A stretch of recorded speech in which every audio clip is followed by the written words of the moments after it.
সকলোলৈকে নমস্কাৰ জনাইছোঁ আৰু দীপিকা কিটচেন এণ্ড ব্লগছৰ আন এটি ৰেচিপি ভিডিঅ'লৈ আটাইকে আদৰণি জনাইছোঁ। আজি আপোনালোকৰ বাবে পিৰালি পালেং শাকৰ এটি সোৱাদ লগা ৰেচিপি লৈ আহিছোঁ। আশা কৰোঁ আপোনালোকৰ ৰেচিপিটো চাই ভাল লাগিব আৰু যদি ভাল লাগে তেতিয়াহ'লে ভিডিঅ'টোত লাইক কমেণ্ট শ্বেয়াৰ আৰু চেনেলটো ছাবস্ক্ৰাইব কৰি ৰাখিব। শাকখিনি ভালদৰে ধুই ল'ব আৰু থেকেৰা টেঙাখিনি পানীত তিয়াই ল'ব। ভজা মাছ 3 পিচ ল'ব। শাকখিনি মিহি মিহিকৈ কাটি ল'ব। কেৰাহী এটা গৰম হ'বলৈ দি তাত সৰিয়হৰ তেল দি দিব আৰু তেলখিনি ভালদৰে গৰম হ'বলৈ দিব। এতিয়া পাঁচফোৰণ আধা চামুচ আৰু কেঁচা জলকীয়া 2টা দি দিব আৰু অলপ ভাজি ল'ব।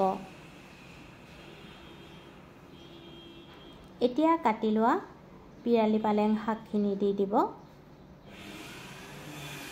যদি ৰেচিপিটো ভাল লাগে ভিডিঅ'টোত লাইক কমেণ্ট শ্বেয়াৰ আৰু চেনেলটো ছাবস্ক্ৰাইব কৰি ৰাখিব, তেতিয়াহে মোৰ আহিবলগীয়া ভিডিঅ'ৰ নটিফিকেশ্যনবোৰ আপোনালোকে সৰ্বপ্ৰথমে পাব।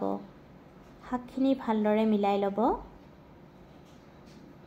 যেতিয়া শাকখিনি অলপ কোমল হৈ পৰিব তেতিয়া সোৱাদমতে নিমখ দিব আৰু হালধি গুড়ি দি দিব। তাৰপিছত ভালকৈ মিহলাই ভাজিব লাগিব। ঢাকনিখন লগাই দিব আৰু ঢাকনি লগাই কিছু সময় ভাজিব লাগিব।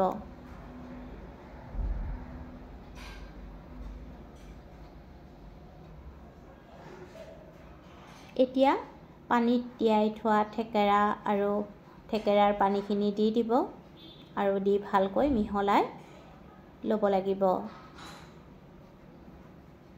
আৰু অলপমান পানী যোগ কৰি দিব আৰু পানীখিনি দি ভালকৈ মিহলাই উতলিবলৈ দিব। ঢাকনিখন লগাই দিব আৰু কিছু সময় উতলাব লাগিব।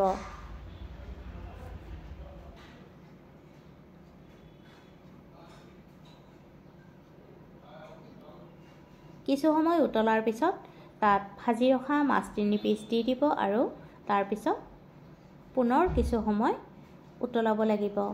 ভালকৈ উতলি জলখন যেতিয়া ঘন হ'ব তেতিয়া গেছৰ জুই নুমুৱাই থ'ব লাগিব। ঢাকনিখন লগাই ৰাখিব আৰু তাৰপিছত জলখন ঘন হ'লে গেছৰ জুই নুমুৱাই থ'ব আৰু নমাই গৰমে গৰমে ভাতৰ লগত পৰিৱেশন কৰিব। এই জলখন খাবলৈ খুবেই সোৱাদ লগা হয়। যদি আপোনালোকে এনেকৈ পিৰালি পালেং শাক থেকেৰা টেঙা দি বনাই খোৱা নাই তেতিয়াহ'লে এবাৰ ট্ৰাই কৰি চাব। সোৱাদ আপোনালোকে পাহৰিব নোৱাৰিব। এয়া পিৰালি পালেং আৰু থেকেৰা টেঙা দি বনোৱা মাছৰ জোল ৰেডি। গৰম গৰম ভাতৰ লগত পৰিৱেশন কৰিব। ৰেচিপিটো ভাল লাগিলে ভিডিঅ'টোত লাইক কৰিব আৰু আপোনালোকৰ বন্ধু বান্ধৱীৰ সৈতে ৰেচিপিটো শ্বেয়াৰ কৰি দিব। পুনৰ উপস্থিত হ'ম এটি নতুন ৰেচিপি ভিডিঅ'ৰ সৈতে। আজিলৈ আহিলোঁ। আপোনালোকৰ বহুমূলীয়া সময় উলিয়াই ভিডিঅ'টো শেষলৈকে চোৱাৰ বাবে অশেষ ধন্যবাদ জনালোঁ।